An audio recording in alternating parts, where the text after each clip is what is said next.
اعوذ باللہ من الشیطان الرجیم بسم اللہ الرحمن الرحیم۔ مرحومین کے لیے ایصال ثواب کرنے کا طریقہ کیا ہے؟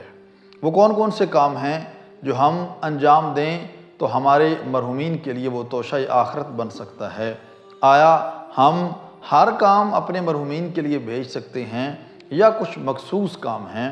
تو یاد رکھنا چاہیے کہ ہر وہ کام جو مستحب ہے، جو احسن ہے، جو خداوند کریم کی بارگاہ میں محبوب ہے، اگر اس کو آپ ہدیہ کرنا چاہتے ہیں اپنے والدین کی طرف، اپنے مرحومین کی طرف، تو آپ ہدیہ ان کو کر سکتے ہیں۔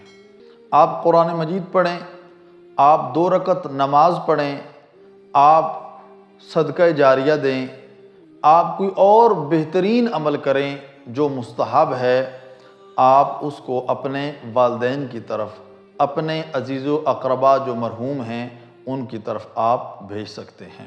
آپ جو بھی عمل کرتے ہیں اس میں آپ کی نیت یہ ہونی چاہیے کہ میں ایصال ثواب کے لیے یہ کام کر رہا ہوں۔ اگر آپ کچھ کھانا پکا کر رکھتے ہیں اپنے سامنے تو یہ بھی درست ہے، لیکن ضروری نہیں ہے، اس کو ضروری سمجھنا یہ غلط ہے۔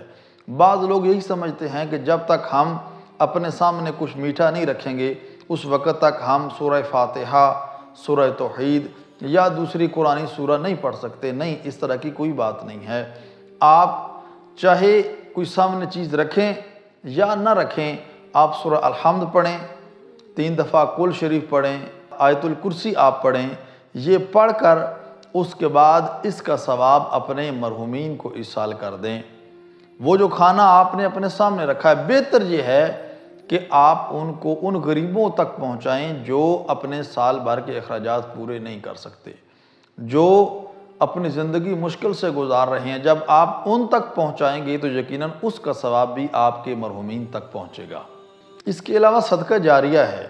آپ مسجد میں، آپ امام بارگاہ میں، آپ دوسرے رفعی کاموں میں کوئی ایسا حصہ ڈالیں اپنے مرحومین کی طرف سے کہ تاکہ آپ کے مرحومین اس سے فیض یاب ہو سکیں۔ جب تک وہ چیز باقی رہے گی، جب تک لوگ اس سے استفادہ کرتے رہیں گے، آپ کے مرحومین کو اور آپ کو بھی اس کا ثواب ملتا رہے گا۔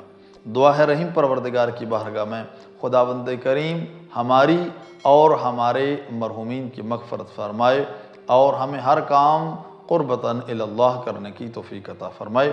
والسلام علیکم ورحمۃ اللہ وبرکاتہ۔